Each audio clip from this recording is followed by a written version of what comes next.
Ahoy Horas, apa kabar Anda pemirsa? Selama 24 menit ke depan kami menghadirkan berbagai kisah inspiratif dalam keberagaman budaya. Saya Agnes Nabela, inilah Bingkai Sumatera.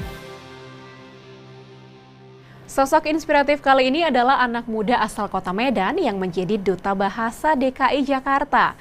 Pemuda berdarah Tionghoa ini konsisten menyadarkan masyarakat tentang mental health dan melakukan berbagai gerakan sosial. Di umurnya yang masih muda, ia juga membuat buku berjudul Think Harder yang merupakan kumpulan cerita dari lingkungan sekitarnya. Kita lihat sosok Rian Lim dalam liputan berikut. Untuk kaum milenial yang mungkin saat ini merasa bahasa asing lebih keren dibandingkan bahasa Indonesia.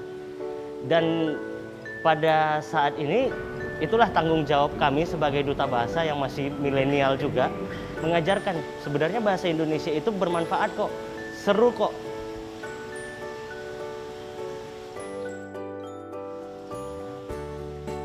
Berprestasi di bidang bahasa dan olahraga, kuliah di jurusan teknik sipil, memiliki hobi fotografi, serta aktif dalam kegiatan sosial serta kesehatan mental. Inilah sosok Rian Reynaldi Limawan, atau yang akrab disapa Rian Lim. Pada tahun 2019, pria berdarah Tionghoa ini terpilih menjadi Duta Bahasa DKI Jakarta terfavorit dan Duta Bahasa Bina Nusantara. Kecintaannya pada dunia sastra dan bahasa juga diwujudkan lewat puisi sekaligus kampanye berjudul Hidup Tanpa Indonesia. Ia menggandeng teman-teman dan kerabatnya untuk membuat video kreatif yang menunjukkan rasa cinta dan nasionalisme mereka pada Indonesia. Akhir tahun lalu, pria kelahiran Medan 14 Oktober 2000 ini juga merilis buku berjudul Think Harder. Buku ini ia tulis karena keresahannya melihat komentar-komentar buruk yang terjadi di media sosial. 10% dari penjualan buku Think Harder, Rian gunakan untuk membantu orang-orang yang membutuhkan. Nah, disitulah saya mencoba gimana ya supaya teman-teman yang masih muda, masih milenial juga punya pola pikir yang sama gitu. Karena kan buku itu mengajarkan untuk motivasi, berkembang menjadi lebih baik. Terus salah satu dalam proses berkembang itu yaitu bagaimana cara kita menjaga kesehatan mental dari teman kita. Bagaimana tidak menyinggung menggunakan perkataan.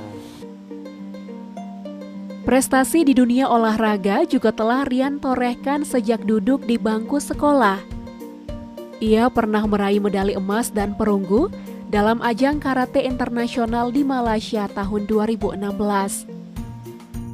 Sebagai anak tunggal, keluarga terutama kedua orang tua adalah sumber inspirasi dan motivasi terbesar bagi Rian.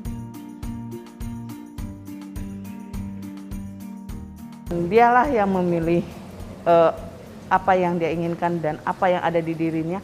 Kami sebagai orang tua cuma mendukung dan selalu memberikan bantuan sebisa kita. Tapi bukan dalam tanda kutip kita memanjakan dia, gitu.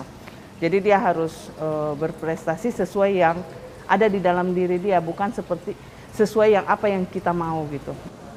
Sejak pandemi COVID-19, Rian menjadi bagian dari komunitas Berbagi Kasih Nusantara yang dibentuk oleh ayahnya. Mereka bergerak memberikan perhatian dan bantuan makanan kepada orang dengan gangguan jiwa di jalanan. Saat ini, Rian memang sedang menaruh perhatian lebih pada isu-isu kesehatan mental.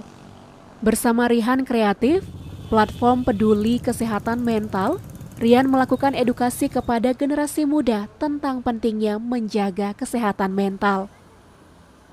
Saya anak tunggal yang terbiasa bareng orang tua berdua, terus tiba-tiba sampai Jakarta, hidup sendiri yang urus makannya sendiri, cuci pakaiannya sendiri, dan kaget gitu, shock gitu kan.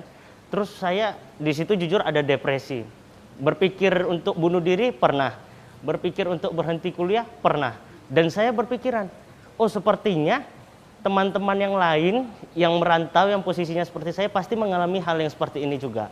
Disitulah saya sudah mulai peduli untuk mental health atau kesehatan mental. Di luar segudang prestasi yang telah ia ukir, Fotografi adalah kesenangannya. Rian mampu berkarya dan mandiri dari hobi fotografi ini.